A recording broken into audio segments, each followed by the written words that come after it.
इन दिनों देश में भाषा को लेकर काफी ज्यादा विवाद चल रहा है।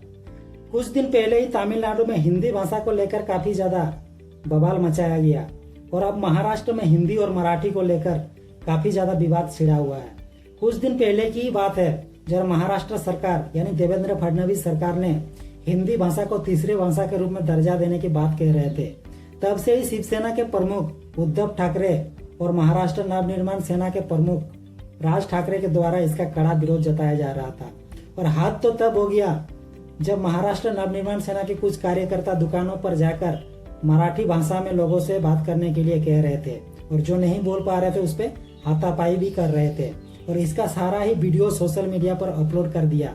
और तब से ही देश में भाषा को लेकर एक अलग ही मुद्दा छिड़ा हुआ है। महाराष्ट्र में लगता है अब विपक्ष के पास किसान सुसाइड का केस नहीं रहा, क्योंकि पिछले 3 महीना में ही 787 से अधिक किसानों ने महाराष्ट्र में सुसाइड किया है। अनएम्प्लॉयमेंट का भी मुद्दा नहीं रहा और ना ही पॉवर्टी का भी मुद्दा रहा, क्योंकि इस तरह के छोटी राजनीति विपक्ष पार्टी कर रहा है। उद्धव ठाकरे और राज ठाकरे जो 20 सालों से एक मंच पर नहीं आए, इस भाषा विवाद को लेकर एक मंच पर आ गए और उन्होंने कहा कि जो बाला साहब ठाकरे नहीं कर पाए वो देवेंद्र फडणवीस ने कर दिखाया। और उन्होंने कार्यकर्ता से ये भी कहा कि आप भाषा को लेकर हाथापाई भी कर सकते हैं, लेकिन इसका वीडियोज और फोटोज आप सोशल मीडिया पर अपलोड ना करें।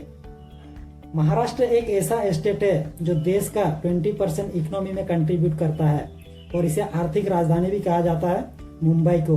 150 करोड़ की इस जनसंख्या वाली देश में अगर एक स्टेट 20% तक कंट्रीब्यूट करता है इकोनॉमी में, तो आम बात है उस स्टेट में लोग रोजगार के साधन में जाएंगे ही। और अगर भाषा को आप इस तरह से थोपेंगे तो देश को आप किस तरह आगे ले जा रहे हैं ये समझ सकते हैं। मराठी भाषा की अगर बात करें तो विश्व में 10वां सबसे ज्यादा मराठी बोलने वाले भाषा है और देश में तीसरा सबसे ज्यादा बोला जाने वाला भाषा है ये। महाराष्ट्र में ऑलरेडी 70% से अधिक लोग मराठी में ही बात करते हैं और हिंदी में केवल 20% के आसपास लोग बात करते हैं।